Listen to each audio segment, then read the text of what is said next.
I'm the most feared supervillain in the martial arts world. Tian. My wife? She's the head captain of the Imperial Police, known as the Cold-Faced Demoness. 3 days ago, she swore before the Emperor to bring back my head, but she turned the capital upside down and still couldn't find a trace of me. Because in her eyes, I'm just a weak scholar. I who can't even lift a weapon, let alone kill someone. Little does she know I awakened the villain system. As long as I kill the scum who use their power to escape the law, I can instantly loot their secret skills and cultivation levels. But ironically enough, the government labeled me an S-rank villain for disregarding the law, put my super cop wife right in charge of my case. Tonight, I was about to make my move again. But who would have thought? My wife, who was supposedly on night patrol, suddenly appeared right in front of me. Tian, you've got some serious nerve. Drawing your sword right in front of me? Seeing this, I purposely disguised my voice, making it sound super raspy and harsh. The person I want to kill? Even the Grim Reaper can't save, let alone you. But before I could even finish, system alerts went crazy in my head. System alert, host surrounded by elite guards. Triggered desperate outburst trait. Speed increased by 300%. That moment, Gu Ningshuang also made her move. She yelled, "Protect the VIP," and several hidden guards stepped out of the shadows, completely surrounding me. Prime Minister Li was so scared his fat cheeks were jiggling. He frantically hid behind Gu Ningshuang. I looked at that disgusting face, and my killing intent boiled over. Captain Gu, you're really protecting a piece of trash like him? With that said, I pushed off my toes.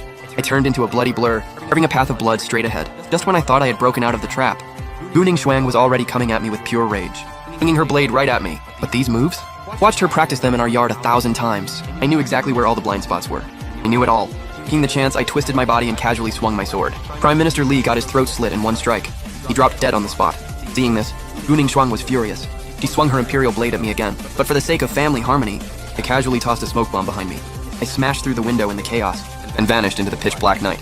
Behind me, I could hear Gu Ningshuang screaming in absolute rage. "I will hunt you down to the ends of the earth." By the time I got home, it was already midnight.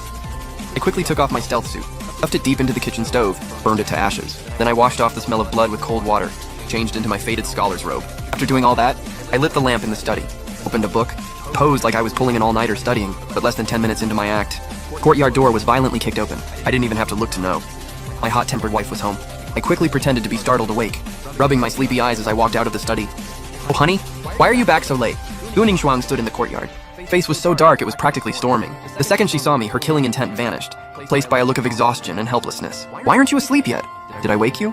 With all that racket, it'd be weird if I didn't wake up." I rushed over, looking heartbroken at the blood splatters on her clothes. "Honey, are you hurt? Were you out hunting that Shui Tutian guy again?" "Don't mention that bastard. Is that guy really that tough?" Tough? He's as slippery as an eel.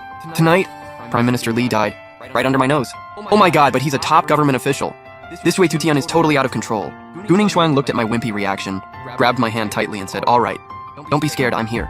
That monster wouldn't dare come to our house. You've worked so hard, honey. Let me heat up some water for you to soak your feet." Gu Ningshuang's eyes softened, and she nodded. She walked into the house, and I followed right behind her.